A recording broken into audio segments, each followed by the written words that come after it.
हल्द्वानी में एक धार्मिक संस्थान द्वारा 24 से 30 दिसंबर तक एमबी इंटर कॉलेज के मैदान में श्रीमद् भागवत कथा का आयोजन किया जाएगा,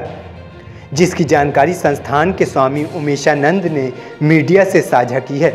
उन्होंने बताया, श्रीमद् भागवत महापुराण में निहित ज्ञान विज्ञान, भारत की चेतना का गौरव और अध्यात्म के माध्यम से समस्त वर्तमान और संभावित समस्याओं के निदान के संदेश को प्रसारित करने के लिए यह आयोजन किया जा रहा है, जिसमें व्यास पीठ पर साध्वी वैष्णवी भारती रहेंगी, जो अपनी ओजस्वी वाणी से कथा का वाचन करेंगी। इसके साथ ही 23 दिसंबर को महाराजा अग्रसेन भवन से 1100 महिलाओं द्वारा कलश यात्रा निकाली जाएगी, जो नगर के प्रमुख चौक चौराहों से होते हुए कथा स्थल पर पहुंचेगी। वहीं 31 दिसंबर को हवन यज्ञ के बाद कार्यक्रम का विधिवत समापन होगा। ये कार्यक्रम श्रीमद् भागवत कथा सप्ताह ज्ञान यज्ञ, जो कि 24 तारीख से यानी कि 24 दिसंबर से लेकर 30 दिसंबर तक हल्द्वानी शहर के एमबी इंटर कॉलेज के मैदान में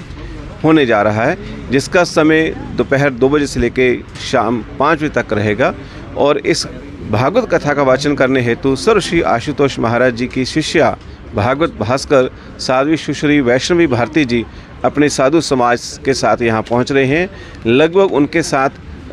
25 के आसपास साधुजन होंगे, जो इस कथा के अंदर संगीत के माध्यम से अपनी अपनी सेवाएं, अपनी अपनी भूमिका निभाएंगे। और ये भागवत कथा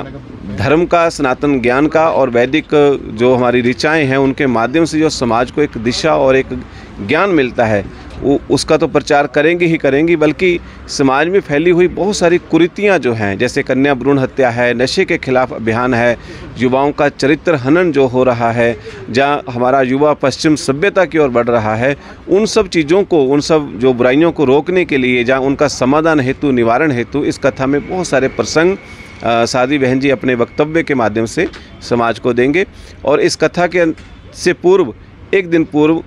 कलश यात्रा का कार्यक्रम रखा गया है। कलश यात्रा जिसमें 1100 सौभाग्यशाली महिलाएं पीताम्बर वस्त्र पहने हुए सर पे कलश लेके अग्रसेन भवन से सुबह 10 बजे वो यात्रा प्रारंभ होगी और शहर के मुख्य मार्गों से होते हुए कथा स्थल पहुंचेगी। इसलिए मेरा आप सभी लोगों से अनुरोध है कि आप इस कार्यक्रम का हिस्सा बने और जीवन के साथ जुड़े हुए बहुत सारे अनसुलझे रहस्यों को, जहाँ ये कह लीजिए कि धर्म को, जो आजकल केवल कपोल काल्पनिक बातें रह गया है, जहाँ रूढ़िवादी विचार रह गए हैं, उस असली धर्म को, वास्तविक धर्म को हम अपने घट में जाने, अपने इस मानव जीवन में जाने, ताकि हमारा इस संसार में आना सफल हो। यही इस कथा का उद्देश्य है। धन्यवाद।